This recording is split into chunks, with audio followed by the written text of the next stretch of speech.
GVK Vijay తరహాలోనే భరోసా party Abhinay కూడా ఇక్కడ ఆంధ్రప్రదేశ్లో ముఖ్యమంత్రి కావాలనుకున్నారట. అక్కడ పార్టీ పెట్టిన 2 ఏళ్లలోనే విజయ్ ఎట్లా అయితే ముఖ్యమంత్రి అయిందో నేను కూడా పార్టీ పెట్టిన 2 ఏళ్లలోనే సీఎం అవ్వాలని చెప్పి ఆలోచన చేశారట అభినయ్ దర్శన్. అందుకే నా చుట్టూ ట్రాక్షన్ తిప్పాలి, నా చుట్టూ మీడియాని తిప్పాలి, నా చుట్టూ చర్చలు పెట్టాలి, నేను ఆ గురించి పబ్లిక్ అంతా రోజు మాట్లాడుకోవాలి, నా గురించి రాష్ట్ర వ్యాప్తంగా ఆందోళన చేపట్టాలి, రకరకాల వార్తలు రావాలి, సోషల్ మీడియాలో అద్భుతంగా నా అంతటి గొప్ప వ్యక్తిపై దాడి చేస్తారని చెప్పి ప్రచారం జరగాలి.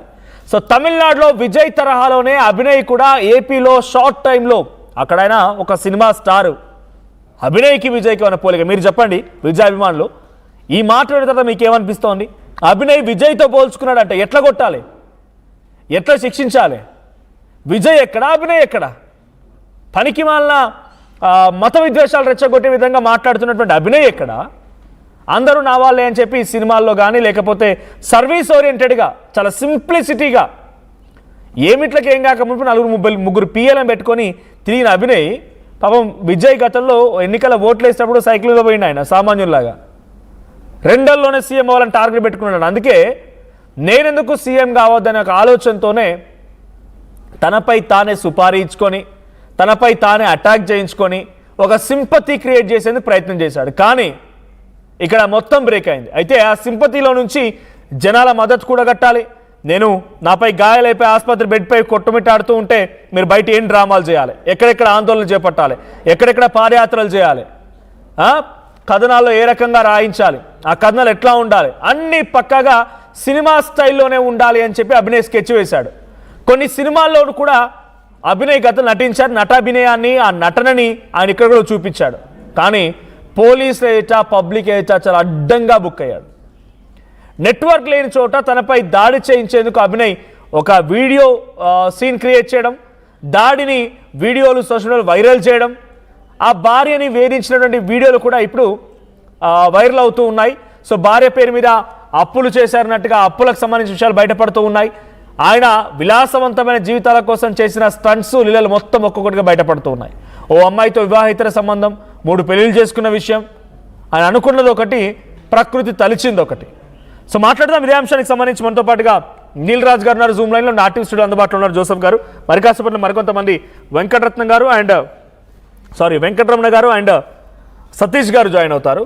సో ఫస్ట్ నీల్ రాజ్ గారితో మాట్లాడతాను. నీల్ రాజ్ గారు ఏంటి, ఆయన మొత్తం ఒక విజయ్ తమిళనాడు ముఖ్యమంత్రి విజయ్తో పోల్చుకున్నట్టు ఆయన 2 ఏళ్లలోనే సీఎం అవ్వగా లేనిది నేనెందుకు కావద్దని చెప్పి ఈ డ్రామాకు తెరలేపాడు. ఈ డ్రామా జరిగిన వెంటనే నేను ఆసుపత్రి బెడ్ పైన కొట్టుమిట్టాడుతుంటే ఎవరెవరు ఎక్కడెక్కడ ఏం చేయాలి, ఏ రకంగా వీడియోలు వైరల్ చేయాలి, ఎట్లా మాట్లాడాలి, ఏ రకంగా పాదయాత్రలు చేయాలి, రాష్ట్ర వ్యాప్తంగా ఇష్యూ ఎట్లా చేయాలి, ఆందోళన ఏ రకంగా చేపట్టాలని చెప్పి ఒక పర్ఫెక్ట్ స్కెచ్ గీసుకున్నాడంట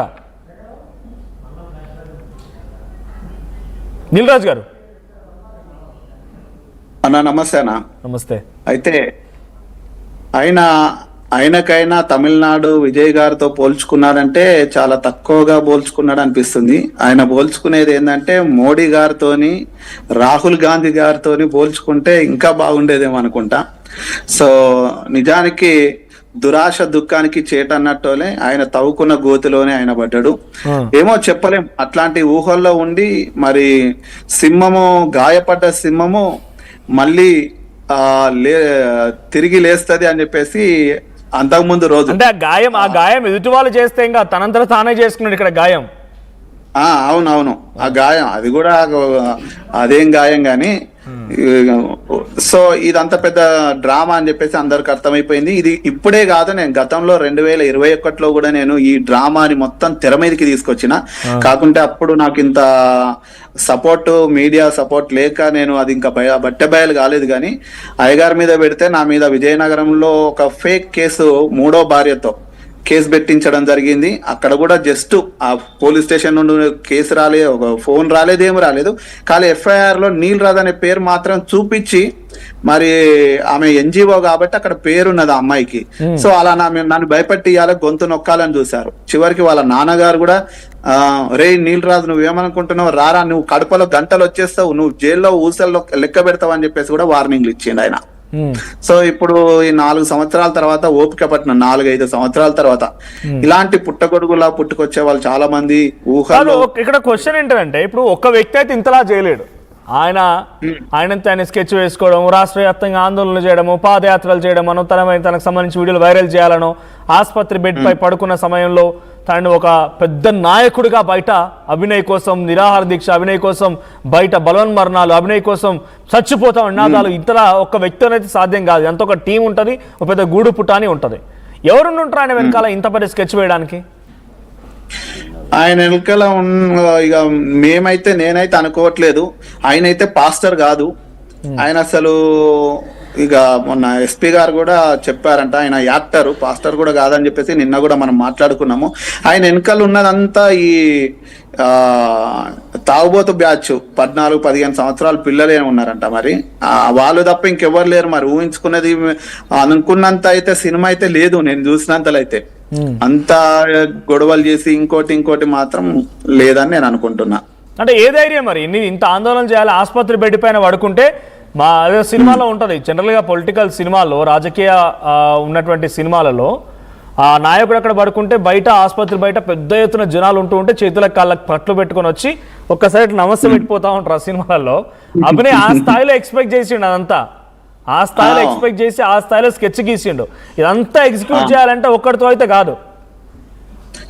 ఉన్నారు మీరు అన్నట్టయితే కొంతమంది ఇప్పుడు గూడుపుట అని అన్నారు కదా, అట్లాంటి సమాజంలో కొంతమంది పాస్టర్ ముద్ర వేసుకుంటే ఏంటంటే, ఒక పాస్టర్ మాట చెప్తే ఒక 100 మందో 20 మందో, ఇప్పుడు సోషల్ మీడియా రాగానే ప్రతి ఒక్కరు ఫోన్ పట్టుకొని ముందు 100 మందిని జమ చేసుకొని వాళ్ళకు ఎమోషనల్ బ్లాక్ మెయిల్స్, కొన్ని మాటలు మాట్లాడి నేను ఇది పోరాటం చేయబోతున్నా, మన మీదికి ఉపద్రవం రాబోతుంది అని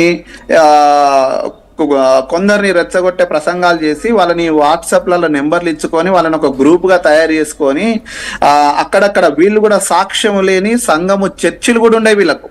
పాస్టరే కాదు కానీ పేరుకు మాత్రం రెవరెండ్, డాక్టరు, బిషప్ ఇవన్నీ పేర్లు పెట్టుకుంటారు. మళ్ళీ వీళ్ళ బతుకులంతా చూస్తే మాత్రం వెనకాల చూస్తే పాస్టర్లే, బయట సమాజంలో కూడా పాస్టర్లే అని చెప్పేసి ముద్రేసుకుంటారు. కానీ మీరు అన్నట్టు మాత్రం సోషల్ మీడియాలో మాత్రం కనిపించే వాళ్ళు కానీ మరి నర్సీపట్నంలోనే ఎక్కడో ఇప్పుడు మరి ఉన్నారు. ములాఖత్కి ఎంతమంది వస్తారో చూడాలి, ఎంతమంది గ్యాంగ్ ఉంటుందో మరి ఇక ఈయన కోసం. ఇక ఎన్ని కడపలో గానీ మరి ఇక్కడ ఎన్ని మరణాలు జరిగినాయో, ఆత్మహత్య దాడులా ఏం జరిగినాయో చూసుకోవాలి వాళ్ళకి. ఈయన మా అయ్యగారు, మా నాయకుడు, సీఎం క్యాండిడేట్ లోపల ఉన్నాడని చెప్పేసి ఎంతమంది ఇప్పుడు గుండెపోటుతో వచ్చిందో అని. పోలీస్ స్టేషన్ ఉన్నారు ఇప్పుడు ఆయన. అవునవును, అదే సింహం బోన్ లో ఉండకపోతే ఎక్కడుంటది? బోన్ లో ఉన్నది కదా సింహం తీసుకపోయి పోలీసు వాళ్ళు బోన్ లోనే పెడతారు. అక్కడ కనబడే 4 సింహాలు బయటకు వస్తాయి అక్కడ. ఓకే యశోద్ గారు మీరేం చెప్తారు? అంటే పెద్ద స్కెచ్ గీస్తున్నారు, చిన్న విషయం అయితే ఏం కాదు. ఎందుకంటే ఇది మొత్తం పోలీసుల ఎదుట కన్ఫ్యూజ్ చేశారంట ఆయన. పోలీసుల విచారణలో కొంత బయటపడ్డదంట. సో తను పెద్ద స్కెచ్ గీసుకొని తమిళనాడులో అక్కడ ముఖ్యమంత్రి విజయ్ అయినట్టుగా ఇక్కడ 2 నెలలు నేనెందుకు కావద్దు అని చెప్పి ఆయన హాస్పిటల్ ఉండగానే బయట ఏం ఎగ్జిక్యూట్ చేయాలి, ఇవన్నీ చిన్న విషయాలు అయితే కదా ఆయన ఆలోచన తీరికి. ఇప్పుడు మొన్నటి వరకు ప్రవీణ్ పగడాల గారిని వాడుకున్నాడు. ఇప్పుడు direct CM, Chennai CM Vijay భాయ్. అసలు ఆ పొంతన లేదండి, కొంచెం మన ఇంగిత జ్ఞానం ఉండాలి. ఆల్రెడీ 3 ఫిలిం ఫ్లాప్ అయింది, నిన్నటి ఫిలిం కూడా అటర్ ఫ్లాప్ అయిపోయింది. మళ్ళీ ప్రయత్నాలు ఎందుకు?